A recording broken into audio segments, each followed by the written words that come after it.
What's up, everybody? Welcome to the show. Tonight, we're going to be talking about managed market automation, something called ADO, Automate, Delegate, Outsource, sounds like. Craig, welcome to the show. Yo. How's that sunshine going out in California these days? Man, it was beautiful today. 80s. Must be nice. Be nice. Let me get over to this here.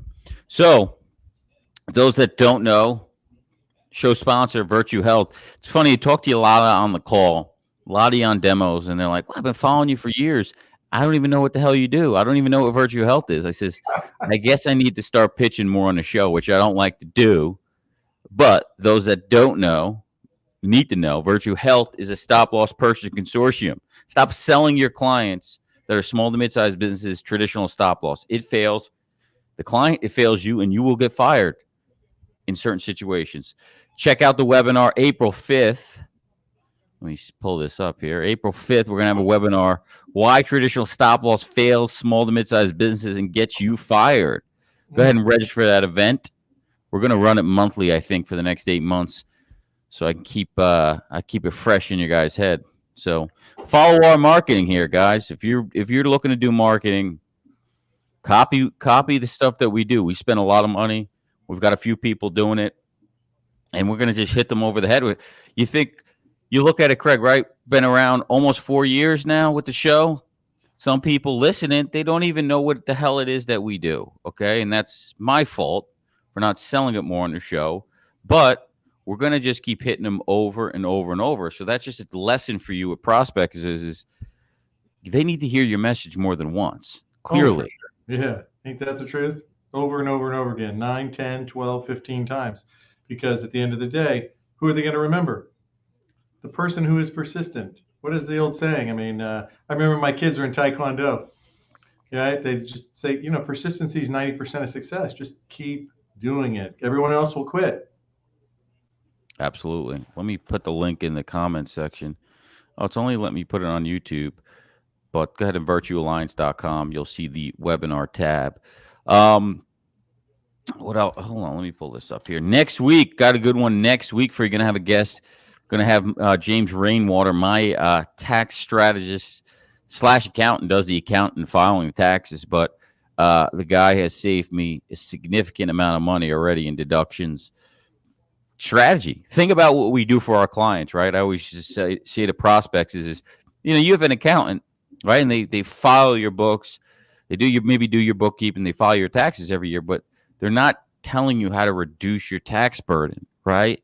It's the same thing with healthcare. You've got the big box chain store. They're filing your taxes every year. They're not giving you advice on how to actually lower your healthcare costs, right? There's another way to think about it, right?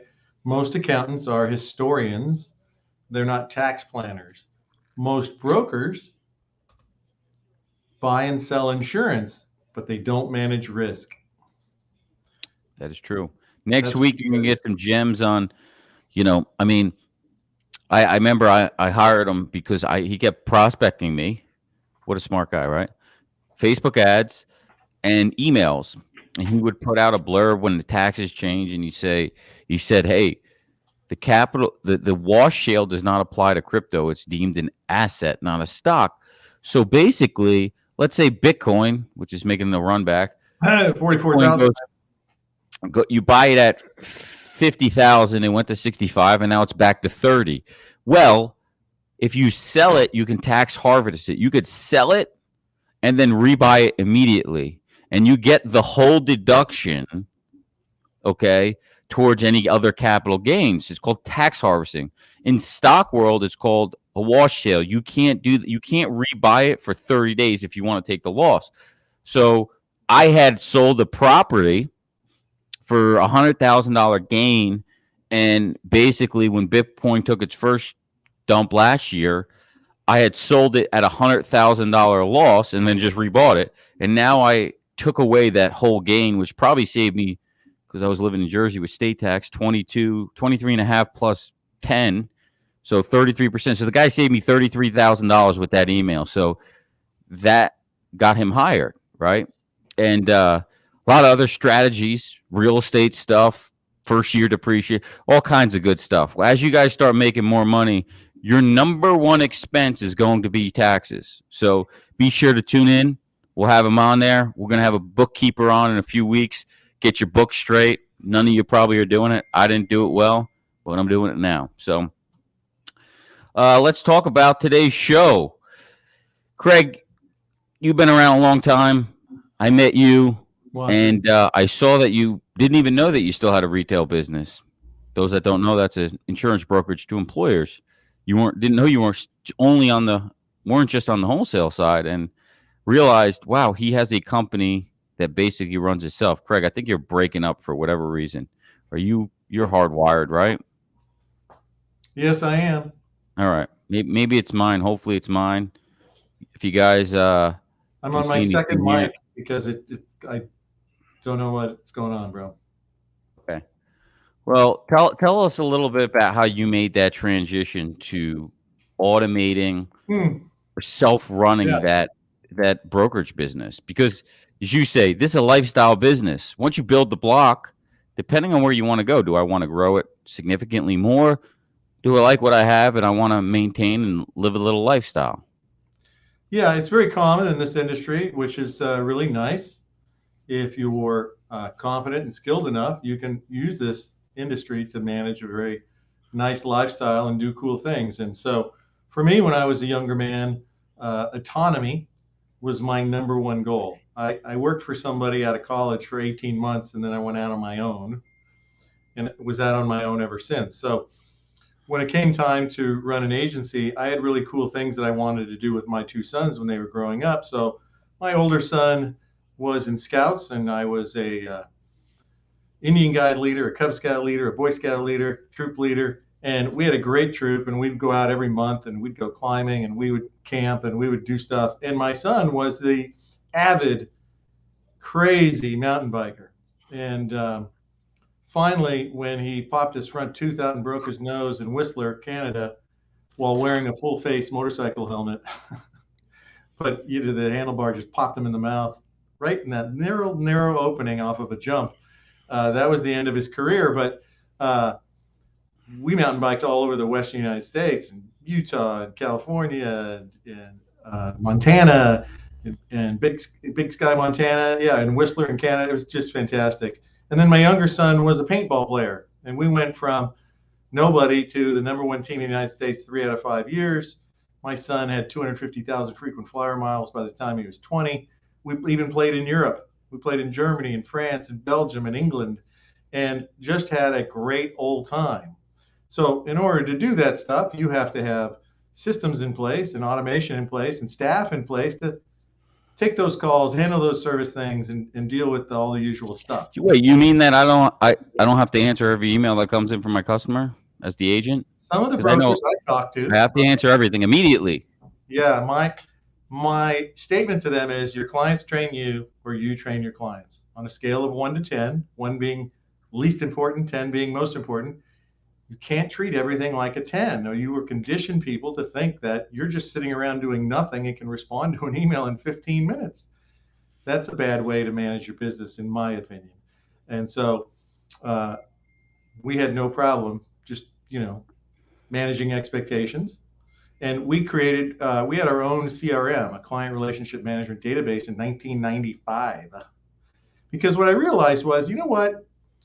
In the average brokerage business, I estimated about 80 to 85% of everything we do could be templated. Template renewal, template welcome, new client. Everything was a template. Template notice on the renewal email. Yeah, I just put the subject line. I put the subject line. It's that time of the year again. Yeah, I mean, my staff could send out an email to the whole database in 15 minutes, and so we jumped on that early. And it allowed us to leverage our staffing and scale it so that I could do cool stuff with my kids. And because that was the most important thing to me at the time.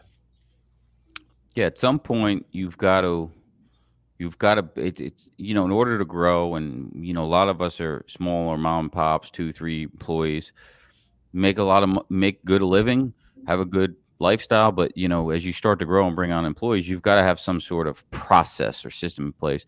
Like what Craig is saying is like, look, just template emails, renewal email, this email, that email. Here's the renewal process It's so checklist. yeah, it's so much faster to just edit an already prepared email than it is to create it from scratch every single time, every single word. Because we know, imagine, sending out 40 or 400 January 1 renewal letters. That is laborious if you do that one at a time. Shame on you, right? And then you got big July ones, maybe big October ones, depending on, what the grandmother, grandfather, stuff was years ago, where it was, the ACA kept changing everything, and so everybody would change their renewals for small groups. And so, yeah, you have to, and if you want to scale, you got to use technology, you got to use automation. That's just really, that's just the simplest. Those are the minimum must-have table stakes. Just It's a matter.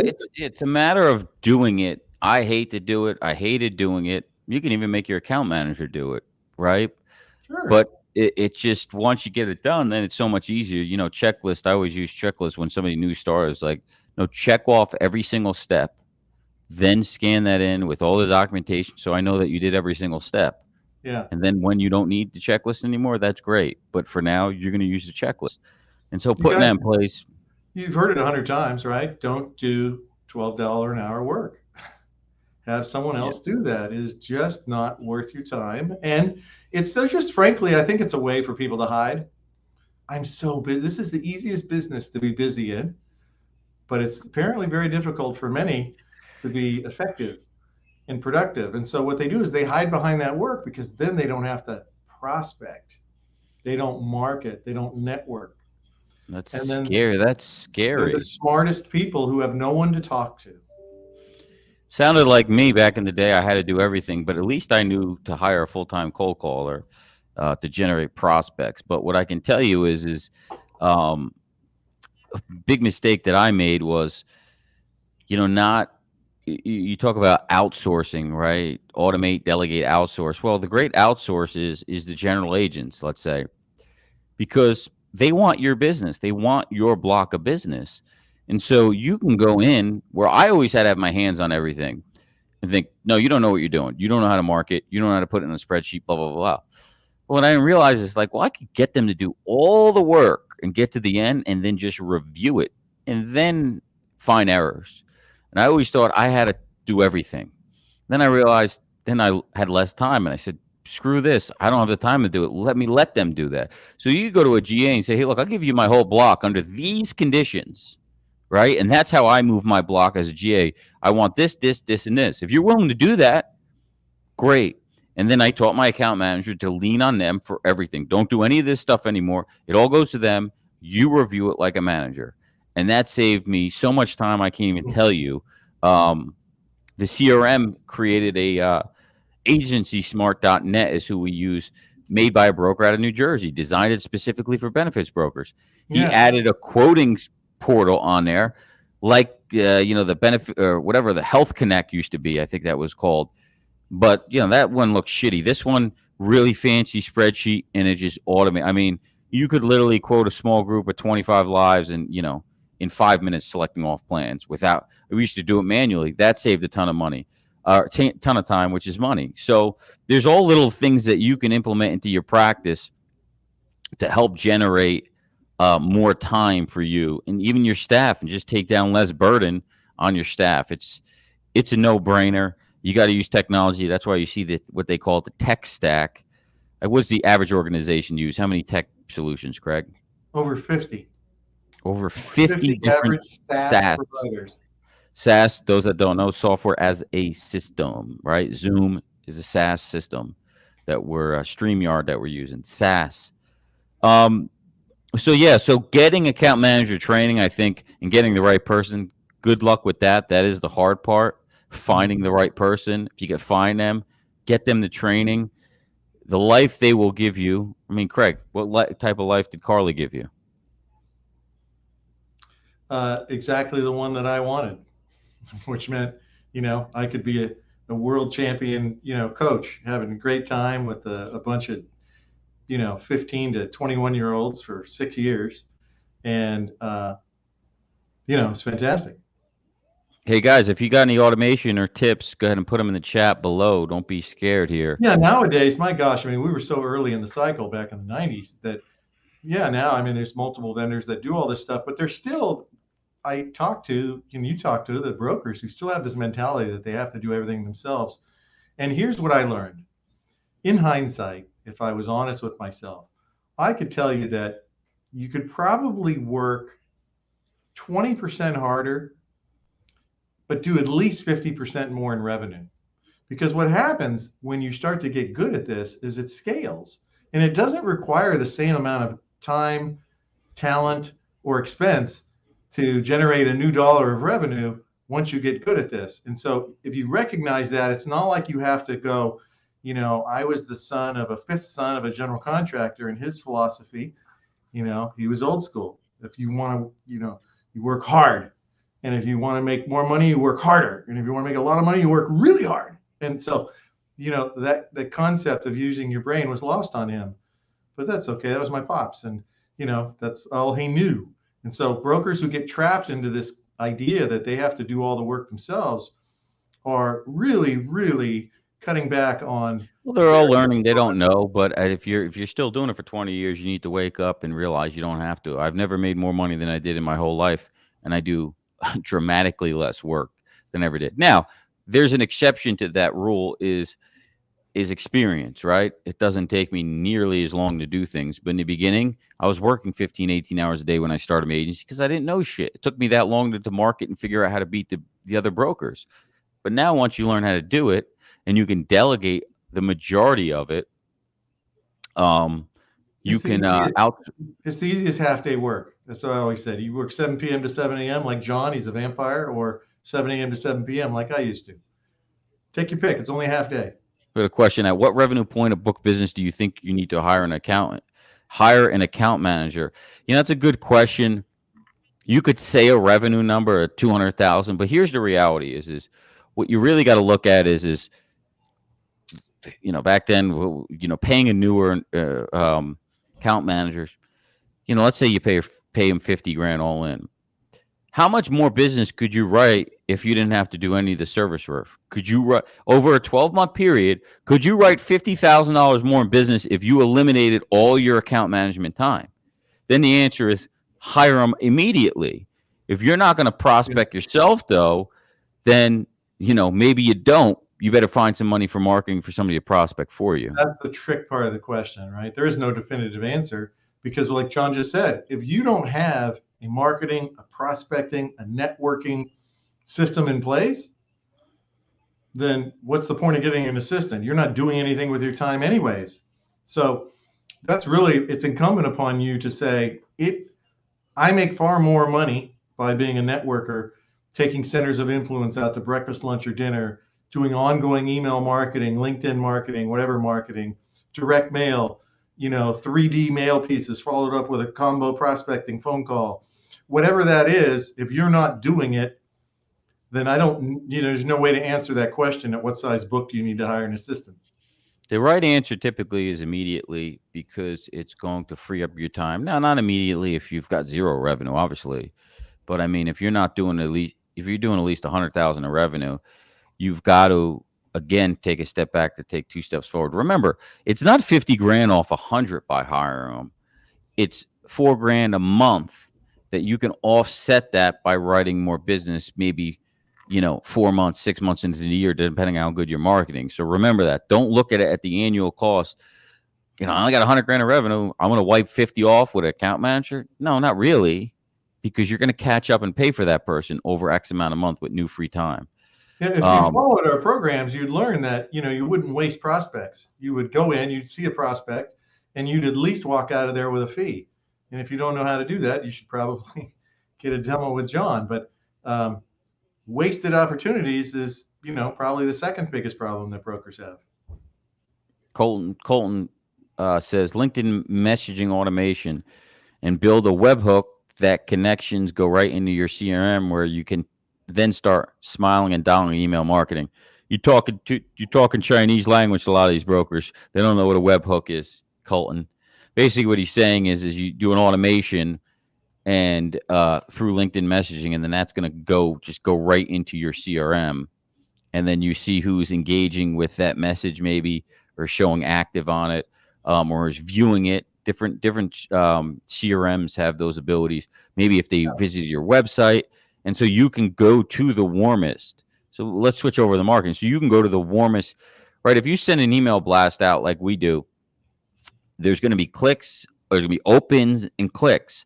So the warmest person that shows the most interest is one that opens the email and then clicks the appropriate link you want. Obviously, if they fill out Usually whatever it is. What's that? The lead magnet. Yeah, lead magnet. Then you want to work backwards. Okay, maybe he opened it, but he didn't click, right? And so you can work backwards on who's the warmest, the fastest outreach. And you can have systems where it shows when they open it. And you could, boom, call them immediately, jump on it. What else do I have in here that I want to talk about? If you're working remote now, which a lot of people are, a system like Grasshopper is you get a phone number and it forwards to multiple cell phones, $350 a year. That's easy. That's something you could look at and automate. I mean, majority of my business is now virtual, although I like to be in the office. There's that program where if you have a name, it'll send suppliers throughout the internet, and if they have a phone number posted anywhere online, it'll find it and give it to you so you can call them. Lots of cool options. Canva, my edge for 5,500. So the spend, the renewal, and contact. Set up a call email sequence based on their renewal, right? So you can predetermine when those emails are going to go out based on their renewal period. So you would think, wow, this takes so much time and blah, blah, blah, blah. First of all, if you could pay somebody to do it, great. If you can't do it yourself, it takes more time to just search lists and manually outreach to them. If you collect the emails and you put them on email campaigns like we have, you're going to hit them. I guess the buyer needs like 8 to 12 hits for them to basically engage. So it's going to take some time. If you try to do 8 to 12 times manually, good luck. You're going to get tired and frustrated. So use the automation that we're talking about. We've got an email coming up. The first trick for me was, okay, let's get a lead magnet that we put out. And that lead magnet is a funnel. So as soon as they go on, they open the email, they click the link, they put their email in to download the lead magnet. It forwards them right away to the webinar page. So they can't leave. It goes right to that page. And then it's a one click to register. Since I already have their email, I don't make them re-enter it. One click registration. And we've gotten a decent amount of those participants that have downloaded that piece. And boom, it goes right into my CRM. All their information is there, their LinkedIn profile, their email, so on and so forth. And if you don't have that info, you can use a company like Seamless.ai, and you just click find, and it finds the person, and it loads all their information up. So, for instance, with the LinkedIn, with the webinar, I did an event on LinkedIn, and I invited 2,000 people. We've got 300 people that say, "Hey, we're coming." They didn't register, go off the link register, but they've said they've accepted it. So now I can click on that list, and then on the sidebar on Chrome, I have a button I can click for Seamless.ai, and it finds all those people that have now clicked accept, and it uploads them right into HubSpot so I can reach out to them. So again, automation is what you need with marketing. Zoom Info, yeah, Colton says use Zoom Info. That's another one. Okay. Yeah, they're look, they all cost money, and there's effort that you need to put in. You have to be willing to invest in your business. That's just the way it is. You have to change the way you look at it. If you look at everything as an expense, that's you're going to limit your growth. You got to look at it as an investment that's going to have a measurable ROI based on the lifetime value of the customer. Email is still king, guys. I'll tell you that. Done a lot of webinars, plan to do a lot more. I track really where the signups are coming. They're coming from emails. Okay. That is the number one way, in my opinion, to get people to sign up for this webinar, right? Let's see, Apollo.io. You do a ton of combo, right? You send out emails and then Crystal follows up with a call. It works well.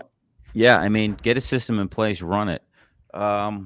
What else you got, Craig? Marketing and prospecting is just the most important thing You already know how to do the business, right? If I had to automate and invest capital, I'd invest it not in customer service. I'd invest it in prospecting and marketing and sales training. Yeah.